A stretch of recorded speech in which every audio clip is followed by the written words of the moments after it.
So I'm on a call the other day, and it's a gentleman that is explaining his product. It was actually a really fun phone call, interesting product that I'm sure I'll talk about at some point. And what he was saying was basically, I genuinely don't know how this thing works, but we know it works. And that's a very, very interesting thing where you kind of know what brought you into the conversation.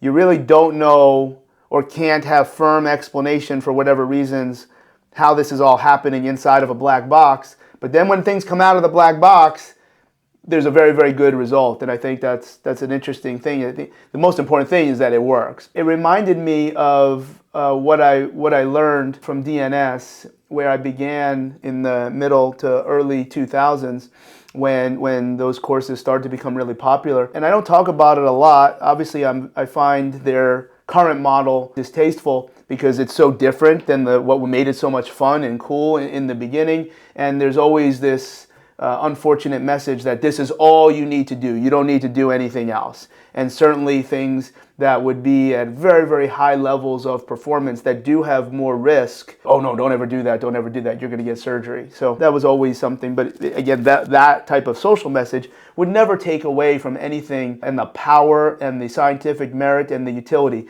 It really, I probably didn't think of it at the time, but I say it a lot. Many things can be true. I can say that, and it's not backhanded. I'm saying two things that I believe, and it really doesn't matter if either of them are true or not, because just with the client the athlete that we were training this morning, we used what would easily be identified. Oh, that's a DNS exercise. I would just say if it works, it's a science exercise. Anyway, but what we learned from DNS, as far as we don't necessarily know why something is happening, but we know it does, and that's one of the foundations of not this sensational message, even though I don't find it to be offensive because of my emotional connection to this model. It's not, well, because baby moves this way, we should all move that way. I don't know that that's exactly, really what's being said. But this is what we know. We know that everyone watching this video, Chandler who's filming it, myself in the chair, within a range, we all did the same things between month 0 or let's just start at month 3 up till like month 16. Within a range, we all sat around 6 or 7 months. Within a range, we all walked around 10 to 12 or maybe later 14 months. We all cruised at 9 or 10 months. So all of those things are facts. And that's why there is a developmental sequence that is monitored through anyone's young development. And we also know that when baby has a frank neurological disease, they don't do it that way. So we know those things. But here's the thing. No one tells little Jimmy that he should be doing a Turkish get-up around month 10. He just does it. And we have this relative belief that this verticalization is a search for mommy. It's a search for food. It's a search for colors and sounds and other forms of stimulation. And we know that it's more efficient to walk over to get the toy or find mommy than to crawl. But we know crawling is more efficient than rolling. And we know that where flailing is less efficient, we can't get there. So we continue to try and try. All of these things, no one tells baby what to do. And in a non-scientific way, there's a suggestion that these things are, they come with the iPad. The app is already downloaded on the iOS. And there's no way to prove that. But we kind of know that it's true. It's an interesting concept. And that is the beginning driver of why you would use exercises and joint positions, concepts. Joint centration would be one. We know that when baby is not demonstrating these joint centrations, they don't go along the lines of where healthy human development in this neurodevelopmental sequence would demonstrate. We use those exercises with the assumption that if we're not doing it just because baby does it, we're doing it because then if it does get the result, that's maybe where I differ. Where, okay, we'll use it because it makes sense in terms of, a lot of good things happen when we're in those positions and we're chunking certain joint positions, but then I need to measure it against something else. I need to measure it against something that has nothing to do with why I'm doing those exercises, or rather why I learned them. If I'm going to use 4.5-month prone position, which is pretty much prone on elbows, and I'm using that in my intent for some type of scapular stabilization, I need to use a test that didn't live in DNS land to qualify, did that actually do what I was doing? Now, I might just be using it as a warm-up where I don't necessarily need to change motor skill acquisition with this exercise. I'm doing something for another reason. A warm-up may not and likely wouldn't have the stimulative effect to actually have a long-term adaptation at a motor skill, or certainly not a mobility level. It'd be impossible to change mobility in a few seconds. Why we're using it should be audited by something else. Now, I mentioned joint position because I want to go on here and remind, what were the big rocks for me for DNS, which is, closing in on 20 years ago when I first started to see it. I was like, oh my God. I remember Brad Lambert had gotten a manual from somebody else, and I'm like, oh my, this is like FMS on steroids, because the neurodevelopmental sequence is a fundamental component of this.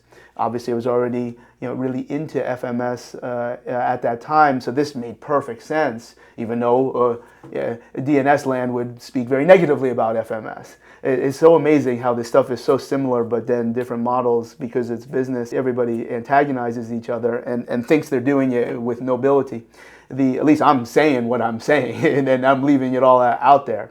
Anyway, joint position would be one major concept, and every joint in the body should have a range that would qualify as centration, where there's equal co-contraction around the joint. There's equal agonist and antagonist contraction at that time. Joint centration, I've kind of taken my own view, where it's not only what you look like when you're passive, but it's also look like when you're moving. So I can put you into a centrated position statically, but once you move active, there's another set of demands for that joint to remain in centration. That's number one. Number two is intra-abdominal pressure. Obviously, this tie, this link of what baby looks like when they have this big Buddha belly. It is not a breath that only gets big forward. It has circumferential expansion. It's like an old inner tube that you would use at river country. When you're hot around the collar, it's a cool place to be. River Country, I think, closed in 2005. But anyway, we're looking for the belly button to not only go forward, but also down. And clearly we know, and this was talked about from other back pain models, that using these inner core muscles, using the diaphragm first, from the inhalation dropping down, the air's got nowhere to go, so figuratively it bounces off the bottom and the pelvic floor contracts like a trampoline. Of course, contracting the pelvic floor can go upwards, but that's not what happens with this intra-abdominal pressure. So now the air is bouncing up and down in the canister, and then it goes forward and back, where then the transverse abdominis pulls this way, even though you're capable of pulling in your belly button, which has no utility for anything. And then it goes backwards, and the multifidus pull. Now you've got this surrounding activity where the air can't go anywhere. You've increased pressure. And we find, number one, what you learn in DNS is that when baby doesn't do that, it is usually significant of neurological dysfunction. We also know from powerlifting, and I remember the first course I ever took, then Claire Frank said, now you understand why all these things work. Because in powerlifting, the first time you learn how to take that breath, all of a sudden 225 feels like an empty bar. The first time you take that breath and unrack, you know that, oh my God, this is like the lightest weight I've ever felt. So I think breathing not only has this incredible autonomic driving impact, we also know it has this very joint by joint driven mechanical stabilization value. This is what makes it so important to create stability and mobility north and south from the pelvis to the feet, north thoracic spine. So intra-abdominal pressure would be the second concept. And the third concept would be the first and second abdominal chains, which is really probably most evidenced in what we know from PNF. PNF, moving in diagonal patterns, D1 and D2, is a clear utility of first abdominal chain moving the hip towards the shoulder in this diagonal pattern.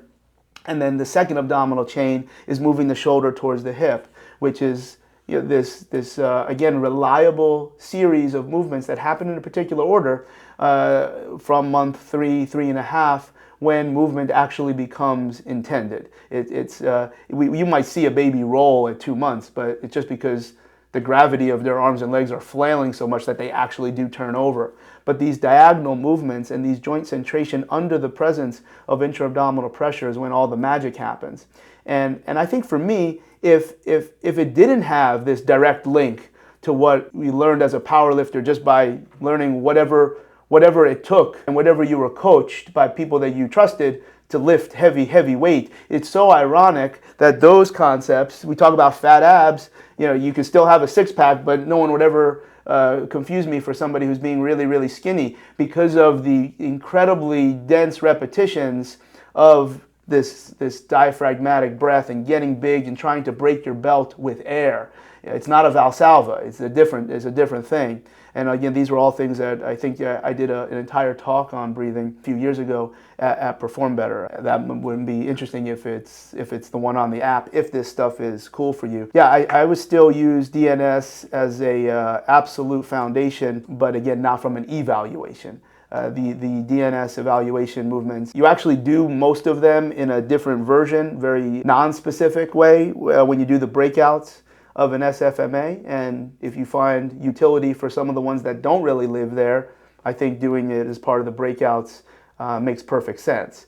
Again, I don't think they're useless. I don't think you can use that to decide anything because they don't give you any guidance, and that's probably what is very sensible with osteopathy, of which DNS is a type, because it doesn't have this same linear approach. All 10 systems are connected, and fascia would be one thing that would be the link of all those 10 systems. None of this is backhanded. You're more than welcome to think that it is, because I would be far more in line to recommend DNS as a course, even in the current landscape, even though it's nothing like, there's no reflex locomotion. Things are just very different. I would always recommend to find somebody that maybe used to be an instructor that calls it what it is instead of using specific names, and learning it that way, where it's a little bit off reservation and it doesn't have to be duplicable. Remember, part of the problem with seminars, they have to be the same every time. Otherwise, it's not a good business. You can't create certifications. None of those things are negative. They're objective. And again, if you were here this morning, you would see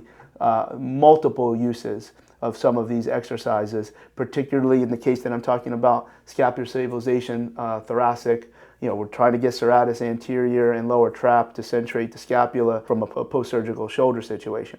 So huge, big block, big rock for me. All the exercises have high value. Just remember, they're not going to make you bigger, faster, and stronger. They will support the foundation for the next step of training to get bigger, faster, and stronger.